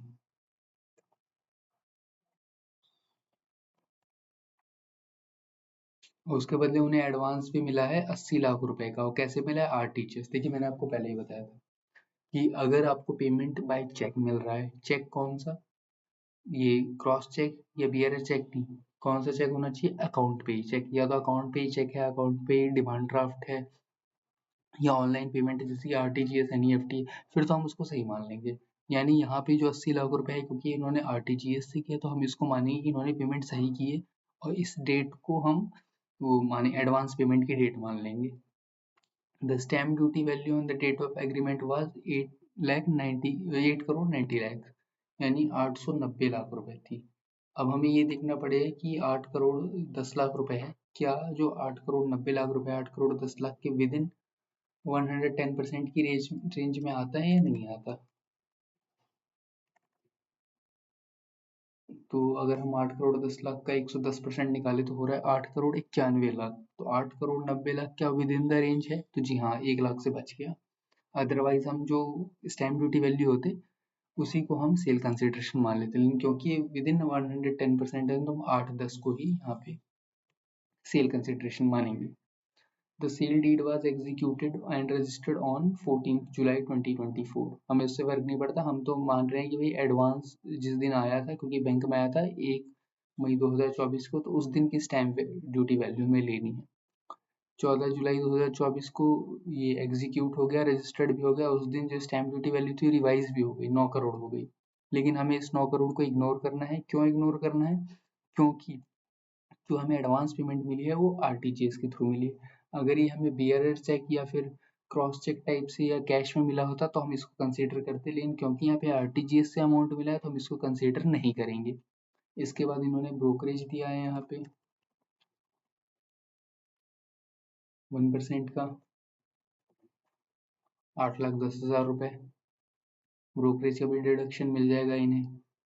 फिर उसके बाद क्या है कि हमें क्या निकालना है? हमें निकालना है कॉस्ट ऑफ एक्विजिशन। अब हम माइनस करेंगे कॉस्ट ऑफ एक्विजिशन। अब कॉस्ट ऑफ एक्विजिशन यहाँ पे ध्यान देने वाली चीज़ है कि ऊपर हमने ये कैलकुलेट कर रखा है, लेकिन क्योंकि ये जो लैंड है हमने कब खरीदी थी? 2005-6 में, और बेच हम उसे कब रहे हैं? हम बेच रहे हैं 24-25 में, यानी कि ऑब्वियस सी बात है 2 साल से ऊपर अगर मोर देन 24 मंथ्स। तो यहाँ पे क्या लगेगा? आपका लगेगा लॉन्ग टर्म कैपिटल गेन। तो उस केस में आपको यहाँ पे कॉस्ट ऑफ एक्विजिशन नहीं, इंडेक्स्ड कॉस्ट ऑफ एक्विजिशन निकालना है, इंडेक्स्ड कॉस्ट ऑफ एक्विजिशन।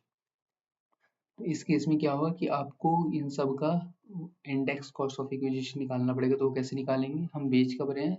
यहाँ पे इसको हम कर देंगे 24-25 में, तो इसको मल्टीप्लाई कर देंगे हम 363 से, और 5-6 में हमने खरीदा था तो 117 ये आ गया कॉस्ट। सेम चीज यहाँ पे भी कर देंगे।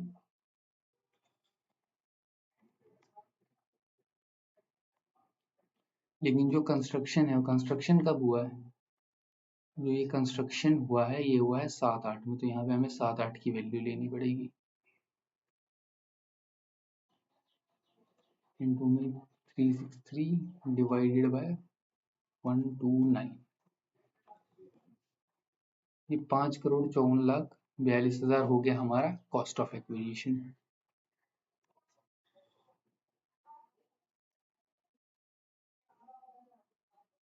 जो हमारा कैपिटल गेन हुआ वो कितना हुआ? 2,47,47,000 ये हमारा कैपिटल गेन हो गया। उसके बाद देखते हैं क्या इन्फॉर्मेशन दी हुई है कि subsequent to sale miss Yuvika made following acquisition investment.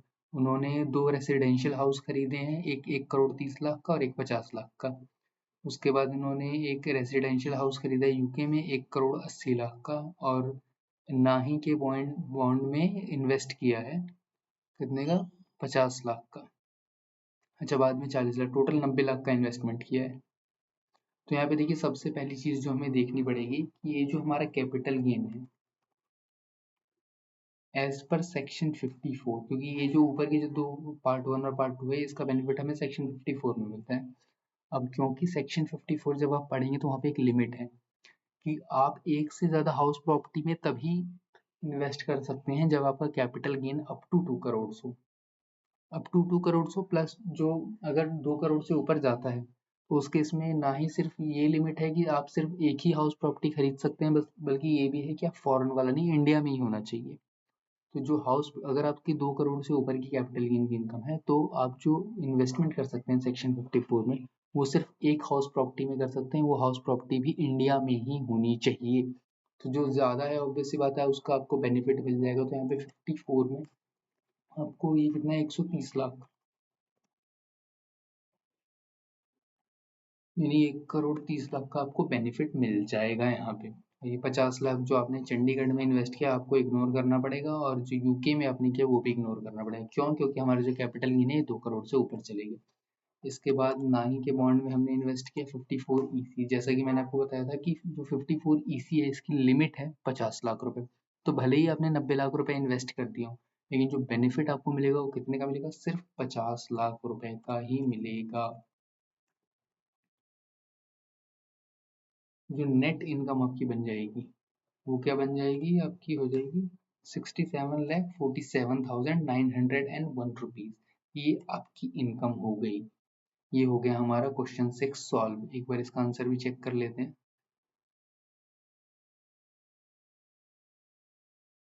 इतना लंबा चौड़ा लिखने की जरूरत है।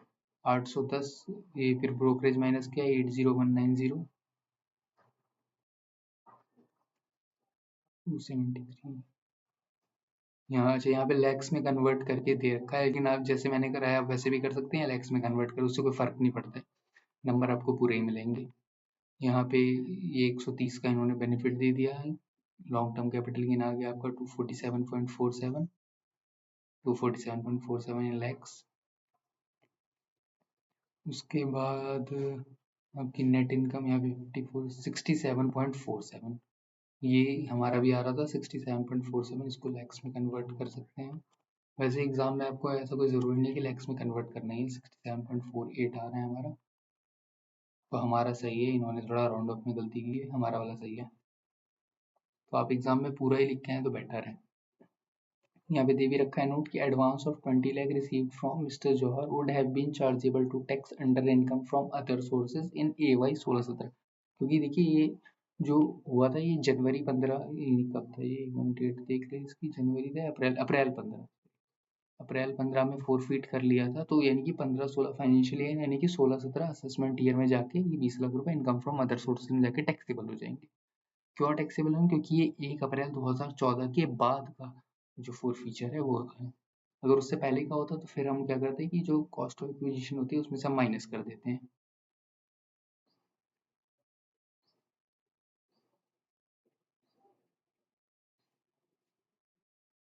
उसका उसके बाद आता है हमारा, ये हो गया हमारा क्वेश्चन 6। अब चलते हैं क्वेश्चन 7 की ओर।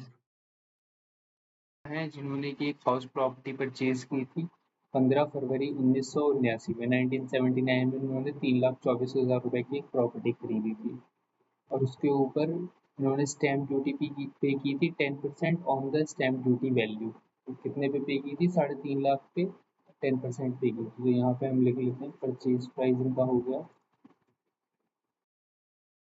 3,24,000, और स्टैम्प ड्यूटी जो इन्होंने पे की है वो की है 3.5 लाख पे 10%।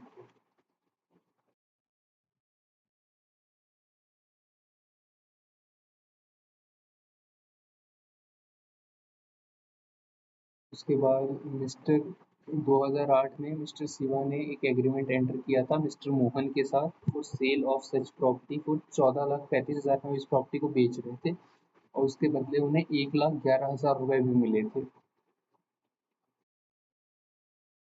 जो कि उन्होंने फोरफीट कर लिया था क्योंकि सेल कंसिडरेशन जो था वो मटेरियलाइज नहीं हो पाया था, यानी कि वो एग्रीमेंट आगे नहीं बढ़ पाया, और 1,11,000 रुपए उन्होंने फोरफीट कर लिया। फोरफीट कब किया है? इन्होंने 2008 में किया है, यानी कि 1 अप्रैल 2014 से पहले किया है। तो इस केस में क्या होगा कि ये जो फोरफीट अमाउंट है, फोरफीटेड अमाउंट, ये ये क्या करेंगे कि 1,11,000 का ये हमारा सेल जो कॉस्ट ऑफ इंडेक्स निकालते हैं वो उसमें से ये जो कॉस्ट ऑफ असेट है उसमें से ये लेस हो जाएगा। जो कॉस्ट ऑफ असेट है उसमें से ये लेस हो जाएगा 1,11,000 रुपये। जब हम कॉस्ट ऑफ एक्विजिशन निकालने जाएंगे वहाँ से इसको लेस कर देंगे। क्यों? क्योंकि ये 1 अप्रैल 2014 से पहले फोरफीट हो गया था। अगर उसके बाद होता फिर तो कोई दिक्कत नहीं थी, अदर सोर्स में डायरेक्ट टैक्सेबल हो जाता जिस भी ईयर में हमने फोरफीट किया है। लेकिन अगर 1 अप्रैल 2014 से पहले हमने फोरफीट किया तो उस केस में क्या होता है कि जब भी हम प्रॉपर्टी सेल कर रहे हैं, तो जिस साल में प्रॉपर्टी सेल कर रहे थे उस साल में जब हम कॉस्ट ऑफ एक्विजिशन निकालते हैं प्रॉपर्टी की, और क्योंकि ये लॉन्ग टर्म कैपिटल एसेट है, तो इस केस में इंडेक्स्ड कॉस्ट ऑफ एक्विजिशन निकलती है। तो जब भी इंडेक्स्ड कॉस्ट ऑफ एक्विजिशन हम निकालते हैं, तो उसमें से ये जो फॉरफिटेड अमाउंट है इसको माइनस कर देते हैं। तो जो 1,11,000 रुपये है, जब हम आगे कॉस्ट ऑफ एक्विजिशन की कैलकुलेशन करेंगे तो वहाँ से इसको माइनस कर देंगे। In May 2015, he again entered into an agreement for sale of said house for 30,25,000 from Miss Dipshika and received 1,51,000 as advance. However, as Miss Dipshika did not pay the balance amount, Mr. Shiva forfeited the advance in August 2015. अच्छा, यहाँ पे भी इन्होंने क्या किया है कि दोबारा फोरफिट कर लिया, लेकिन ये हुआ है बिफोर 1/4/2014 और ये हुआ है आफ्टर 1/4/2014। दोनों की टैक्स ट्रीटमेंट अलग होगी, इसलिए हमें ध्यान रखना पड़ेगा। यहाँ कितना किया, 1,51,000। उसके बाद क्या है कि इन्होंने mister Shiva constructed first floor by incurring a cost of 3,90,000 rupees. देखिए, इसमें इन्होंने कॉस्ट भी कुछ इम्प्रूवमेंट भी की है, मतलब बिल्डिंग तो इनके पास हाउस प्रॉपर्टी तो थी जो इन्होंने 324 में खरीदा, उसके बाद इन्होंने कॉस्ट ऑफ इम्प्रूवमेंट भी किया है। इसको डायरेक्ट इम्प्रूवमेंट लिख देता हूँ फिलहाल मैं यहाँ पे। कितने का किया है, 3,90,000 रुपये का।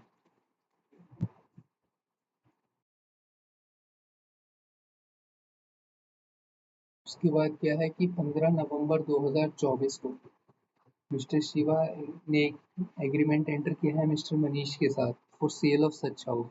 तो 30,50,000 में सेल कर रहे हैं, और रिसीव किया है एडवांस में 1,50,000 रुपये, वो भी अकाउंट पेई चेक से। तो देखिए, क्योंकि अकाउंट पेई चेक से किया है तो हम इसको वैलिड मानेंगे कि जब भी हमारे पास अमाउंट आया है हम उसको डाउन पेमेंट उस डेट को कंसिडर कर लेंगे, क्योंकि अकाउंट पेई चेक से आया है।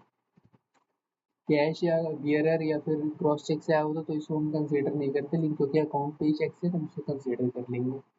कितने में बेचा है इन्होंने, सेल वैल्यू कितनी है, 30,50,000 रुपये। उसके बाद mister Manish paid the balance entire sum and Mr. Shiva transferred the house to Mr. Manish on 25/2025। इससे फर्क नहीं पड़ता क्योंकि डाउन पेमेंट हमने किसमें की है, हमने डाउन पेमेंट जो की है वो हमने किया अकाउंट पे चेक से। यहाँ पे हमने ब्रोकरेज भी दी है 1% का।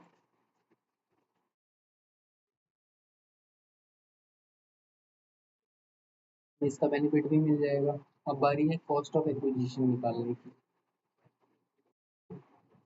On 1st April 2001, the fair market value of the house property was 11,85,000 and stamp duty value was 10,70,000. Further, the valuation as per stamp duty of authority on such houses on 15 November 2024 was 39 lakh rupees। देखिए, क्योंकि ये जो property है, जो cost of, कभी भी हम indexed cost of acquisition जो निकालते हैं तो हमेशा वो बेस ईयर जो होता है हमारा 2001-2 होता है। तो अगर उससे पहले की कोई प्रॉपर्टी थी जो हमने सेल की है तो उसकी कैलकुलेशन का तरीका अलग होता है। उसमें आप क्या देखते हैं, उसमें पहले देखेंगे आप ईयर ऑफ दो चीज़ें। एक तो हो जाएगा आपका कॉस्ट, जितने में आपने परचेज प्राइस जो थी वो, परचेज प्राइस यहाँ पे कितना है हमारा, 3,59,000 है। ये हमारा purchase price, stamp duty value, ये हो गया हमारा 359 परचेज प्राइस। या एक तो हाइयर ऑफ परचेज प्राइस और लोअर ऑफ, लोअर हम किसका लेंगे, हम लेंगे फेयर मार्केट वैल्यू और stamp duty value. Fair market value कितनी दी है हमें यहाँ पे, फेयर मार्केट दे रखा है 11,85,000 और स्टैम्प ड्यूटी वैल्यू कितनी है, 10,70,000। इन दोनों में से लोअर क्या है, 10,70,000 लोअर है। अब ये परचेज प्राइस कितना है, 3,59,000 और स्टैम्प ड्यूटी वैल्यू कितना है, lower of fair market value और स्टैम्प ड्यूटी वैल्यू 1070। तो अब इन दोनों में से हमें कंपेयर करना है कि हाइयर कौन सा, तो हाइयर कौन सा है, 10,70,000। 10,70,000 आ गई तो इसको हम कॉस्ट ऑफ एक्विजिशन आपका मान लेंगे। लेकिन यहाँ पे एक चीज़ और है कि यहाँ पे 1,11,000 रुपये ऐसे हैं जो कि हमने फोरफीट किए थे 1 अप्रैल 2014 से पहले, तो इसको भी आपको यहाँ पे लेस करना होगा।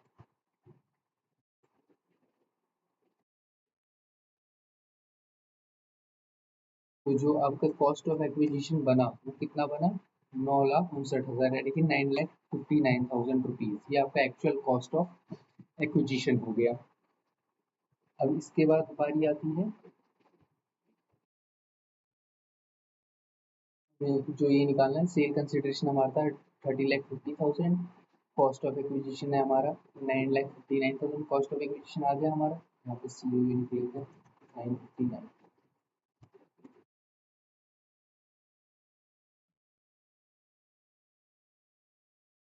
यहाँ पे आगे का इन्फॉर्मेशन है, further the valuation as per the stamp duty authority of such house on 15th November 2024 was 39 lakh and on 20th Feb 2025 was 41 lakh। तो देखिए जैसे कि हमने पढ़ा था कि सेक्शन 50C जो होता है वो यहाँ पे एप्लीकेबल होता है कैपिटल एसेट के केस में। यहाँ पे पहले तो हमें देखना है कि स्टैम्प ड्यूटी वैल्यू हमें लेनी कौन सी है, हमें लेनी है 15 नवंबर वाली। क्यों? क्योंकि यहाँ पे हमें जो पेमेंट है एडवांस में पेमेंट मिली थी ये 1,50,000 रुपये की 15 नवंबर को, तो वो भी कैसे मिली थी, अकाउंट पे चेक से। तो हमें ये 41 लाख वाली फिगर जो है इसको तो टोटली इग्नोर कर देना क्योंकि ये 20 फरवरी की है, हमें देखना है 39 लाख वाली फिगर को। अब ये 39 लाख वाली जो फिगर है क्या ये 110% से ज़्यादा है सेल वैल्यू के? तो यहाँ पे हम देखेंगे तो 110% कितना आ रहा है, 11% कर दिया मैंने 133,55,000, यानी कि ऑब्वियस सी बात है जो 39 लाख है वो उससे ज़्यादा है। तो हम जो सेल कंसिडरेशन लेंगे वो क्या लेंगे, हम लेंगे सेल कंसिडरेशन, हम एक्चुअल में जो लेंगे अपने कैपिटल गेन के पर्पज के लिए वो लेंगे हम 39 लाख। क्यों? क्योंकि जो सेल प्राइस था हमारा उसका 110% भी हमारे स्टैम्प ड्यूटी वैल्यू से कम बन रहा था। अगर ज़्यादा बन रहा होगा फिर तो कोई दिक्कत ही नहीं है, लेकिन क्योंकि यहाँ पे कम बन रहा है तो हम स्टैम्प ड्यूटी वैल्यू को ही सेल सेल कंसिडरेशन मान लेंगे। फिर हमारा ब्रोकरेज है जिसका कि हमें बेनिफिट मिल जाएगा। ऐसे ही फिर हमारा सी ओ है कॉस्ट ऑफ एक्विजिशन, उसका भी बेनिफिट हमें मिल जाएगा। फिर हमारा सी ओ आई है यानी कि इंडेक्सेशन, जो हमारा कॉस्ट ऑफ इम्प्रूवमेंट है, ये कितना था हमारा कॉस्ट ऑफ इम्प्रूवमेंट 3,90,000, इसका भी हमें बेनिफिट मिल जाएगा। कैपिटल गेन कितना आ गया हमारा 25,20,500। देखिए यहाँ पे हमारे पास दो तरीके हैं, तो ये जो प्रॉपर्टी हमने सोल्ड की है कब की है, हमने की है November 15, 2024 को, यानी कि ये प्रॉपर्टी हमने कब सोल्ड की है 23 जुलाई 2024 या उसके बाद। तो यहाँ पे हमारे पास दोनों तरीके होते हैं ये कैलकुलेशन के, ये यहाँ तक तो सेम रहेगा। यहाँ पे हम सी ओ ए को वो कर सकते हैं, क्या कहते हैं, इंडेक्स, वो इंडेक्सेशन कर सकते हैं। अभी मैंने यहाँ पे बिना इंडेक्सेशन के किया है क्योंकि बिना इंडेक्सेशन के जो रेट होता है वो होता है आपका 12.5%, और जो इंडेक्सेशन के साथ जो रेट होता है वो होता है 20%। यहाँ पे हम इसको देख लेते हैं, मल्टीप्लाई कर देते हैं 363 डिवाइडेड बाय 100, तो यहाँ ये कितना हो जाएगा, हमने कॉस्ट ऑफ इम्प्रूवमेंट कब की थी, हमने इम्प्रूवमेंट की थी 15-16 में, तो हो जाएगा 363 डिवाइडेड बाय 254, यहाँ पे हमारा लॉस आ गया। अगर हम इंडेक्सेशन का बेनिफिट लेते तो हमारा लॉस आ गया, और इंडेक्सेशन का बेनिफिट नहीं लेते तो उस केस में हमारा क्या टैक्स बनता, हमारा टैक्स बनता 3,15,000 रुपये का टैक्स बनता, प्लस इस पे एजुकेशन सेस लगा दीजिए, तो नेट नेट हमारा 3,27,000 समथिंग का 3,27,665 का टैक्स बन जाता। यहाँ पे हमसे पूछा गया कि calculate the capital gain in the hands of mister Shiva, also remove the tax liability under section 1112, basic exemption limit has fully been exhausted against other income. तो जो बेसिक एग्जम्पशन लिमिट होती है 3 लाख की होती है न्यू रिजीव में, उसका हमें बेनिफिट नहीं मिलेगा। तो बोल रहे हैं कि वो ऑलरेडी हम कहीं और एग्जॉस्ट कर चुके हैं तो इसको हमें फुल्ली इस पे टैक्स रेट जो होता है, जो स्पेशल टैक्स रेट है वो लगता है। देखिए अगर आप इंडेक्सेशन का बेनिफिट लेते हो तब तो आपका लॉस आता है। लेकिन अगर इंडेक्सेशन का बेनिफिट नहीं मिल लेंगे तो आपको क्या टैक्स पे करना पड़ेगा, 3,27,665 रुपये का। तो समझदारी किसमें, समझदारी में इंडेक्सेशन का बेनिफिट लेने में। एक बार इसका आंसर चेक कर लेते हैं एक बार और। अम, ये ठीक है, यहाँ पे तो ठीक ले रखा है। नहीं ठीक है, 25, 20, 500, 25, 20, 500। ये मतलब इसे का थोड़ा इशू है कि जो ये सॉल्व कराते हैं ना, ये इस न्यू तरीके से ही पेपर में सॉल्व करा रहे हैं। इससे पहले भी मैंने एक क्वेश्चन में जो कराया था उसमें भी इन्होंने आंसर में सिर्फ यही दे रखा था। तो बेटर यही है कि अभी एग्जाम में ऐसे कि नहीं कि यही सॉल्व करा के आइए, करके आइए और टेक्स्ट दोनों का निकाल दीजिए, क्योंकि यहाँ पे इन्होंने वही किया है। वैसे तो अगर आप दूसरा तरीका भी करेंगे तो उसमें गलती कुछ है नहीं, वो बिल्कुल सही है। वही ऐसे ही तो कुछ कह नहीं सकते। ठीक है, बाकी इसमें तो और कुछ है नहीं। बाकी हाँ, एक चीज़ और थी कि ये जो यहाँ पे हमें मिला था एक और फॉरफिट हुआ था ना अमाउंट, ये 14-15 में जाके कब फॉरफिट किया है हमने, हमने 15-16 में। तो 2015-16 में जाके अदर सोर्सेज पे टैक्सीबल हो जाएगा। तो जो भी ये 7 क्वेश्चन मैंने कराए हैं, एक बार आप इसको पूरा रिवाइज भी कीजिएगा अच्छे से। और खासकर जो ऐसे क्वेश्चन है जिसमें बिल्डिंग के केस में, क्योंकि ये ऐसे सिर्फ न्यू तरीके से ही सॉल्व कर रहा है, लेकिन अगर आप पुराने तरीके से भी आप इंडेक्सेशन का बेनिफिट लेके भी करेंगे तो मैं आपको बता दूँ वो बिल्कुल सही है। इसमें कोई टेंशन लेने वाली बात नहीं है कि स्टडी मटेरियल में ऐसा नहीं दे रखा तो हम क्या करें। आपका आंसर बिल्कुल सही है, उसमें कोई दिक्कत नहीं है। और यहाँ पे आईसीएआई ने भी अपना सॉल्व किया ही है एक तरह से। टैक्सेशन की लायबिलिटी जब ये कैलकुलेट कर रहे हैं तो उन्होंने किया ही है, तो कोई दिक्कत की बात नहीं है। बाकी बेटर यही है कि फिर आप एग्ज़ाम में न्यू तरीके से ही सॉल्व करें, बिना इंडेक्सेशन के बेनिफिट का सॉल्व करें। और जब टैक्स निकालना है तो टैक्स की पर्पज़ से आप दोनों में टैक्स लायबिलिटी देखिए कि क्या आ रहा है। यहाँ पे जैसे कि यहाँ पे जो डायरेक्ट लॉस ही आ गया तो आगे तो टैक्स कैलकुलेट ही नहीं किया, तो चलिए कोई बात नहीं। बाकी ये जिन क्वेश्चंस को आप लगातार रिवाइज कीजिए कम से कम 4-5 बार। कैपिटल गेन जो कि बहुत बड़ा चैप्टर है और बहुत इंटरेस्टिंग चैप्टर भी है, तो बेटर यही है कि जितना ज़्यादा से ज़्यादा रिवाइज हो सके और लिख के देखिए आप। हमेशा ना हाथ से प्रैक्टिस कीजिए, सिर्फ ऐसे वीडियोस देखेंगे या फिर वो करेंगे आप कि नहीं, मैंने ऊपर ऊपर से कैलकुलेटर लेके सॉल्व कर लिया तो उससे काम नहीं बनेगा। आपको लिख के देखना ही पड़ेगा, तभी उसका बेनिफिट है। बाकी मैं मिलता हूँ आपसे अगली वीडियो में, फिलहाल के लिए धन्यवाद।